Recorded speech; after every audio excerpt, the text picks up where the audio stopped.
Hi guys, welcome back to our channel Raju Bharati official. ఎలా ఉన్నారండి అంతా? నేనైతే చాలా బాగున్నాను. మీరు ఎలా ఉన్నారో నాకు కామెంట్ చేయండి. టుడే స్పెషల్ ఏంటంటే ఎగ్ బుజీ అంటారు కదా, అది చేస్తున్నాను అనమాట. ఇది చాలా సింపుల్గా అయిపోయే డిష్ అనమాట. కాలేజ్ గర్ల్స్కి, నెక్స్ట్ వర్కింగ్ ఉమెన్స్కి అయితే ఇది తొందరగా అయిపోతుంది. ఏం లేదు, ఫస్ట్ ఆఫ్ ఆల్ ప్యాన్ పెట్టుకొని ఆయిల్ వేసుకొని జీరా కూడా యాడ్ చేస్తాము. అది కొంచెం చిట్టుపట్టమన్నాక ఇక్కడ ఏమంటే నేను పచ్చిమిర్చి ఇంకా టూ కట్ చేసి పెట్టుకున్నా, ఇంకా 2 ఆనియన్స్ కూడా పెద్దవి కట్ చేసి అవి అయితే ఇప్పుడు వేసాను అనమాట. అది కొంచెం వేగినాక దాంట్లోకి జింజర్ గార్లిక్ పేస్ట్, నెక్స్ట్ కరివేపాకు కూడా యాడ్ చేస్తున్నాను. అది లైట్గా ఫ్రై అయ్యేంత వరకు ఫ్రై చేసుకోవాలి. అప్పుడు దీంట్లో కొంచెం టర్మరిక్ యాడ్ చేశాను అనమాట. ఈ టర్మరిక్ ఏంటంటే పచ్చివాసన పోవడానికి యూజ్ అవుతుంది, అలాగే కలర్ఫుల్గా కూడా ఉంటుందన్నమాట. ఇది కొంచెం బాగా ఫ్రై అయినాక దీంట్లోకి నేను టమాటా ఒకటి యాడ్ చేస్తున్నాను.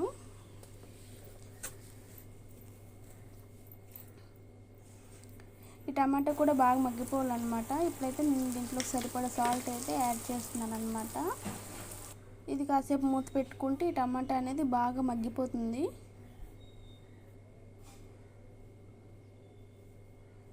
ఒక 5 మినిట్స్ తర్వాత చూస్తే ఈ టమాటా బాగా మగ్గిపోయి ఉంటుంది అనమాట.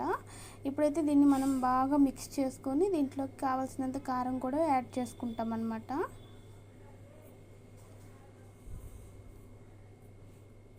ఇది చాలా టేస్టీగా ఉంటుందండి, చాలా తొందరగా అయిపోయే డిష్ అనమాట. నెక్స్ట్ చాలా చాలా బాగుంటుంది కూడా, మీరు తప్పక ట్రై చేయండి. ఇంకా ఇది కాలేజ్ గర్ల్స్కి అయితే ఇంకా తొందరగా అయిపోయే డిష్. ఇప్పుడైతే నేను దీంట్లోకి 4 ఎగ్స్ తీసుకొని యాడ్ చేస్తున్నాను అనమాట.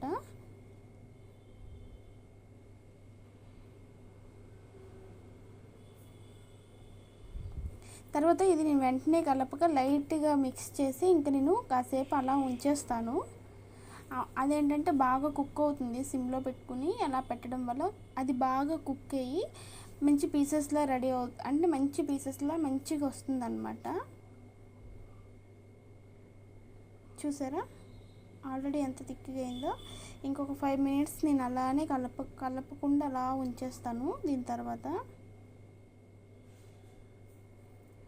5 నిమిషాల తర్వాత చూసేటప్పటికి ఇలా ఉంటుంది. ఇది బాగా కలిపేస్తే ఇదే ఎగ్ బుజీ. దీంట్లోకి కావాల్సిన ధనియా పౌడర్, జీరా పౌడర్, ఇంకా చికెన్ మసాలా పౌడర్ యాడ్ చేసుకుంటే ఎంతో రుచికరమైన ఎగ్ బుజీ అనేది రెడీ అయిపోయింది. ఇది చాలా టేస్టీగా ఉంటుందండి. ఇది రైస్లోకి, చపాతీలోకి ఇంకా బాగుంటుంది. మీరు కూడా తప్పక ట్రై చేయండి. అంతే. ఈ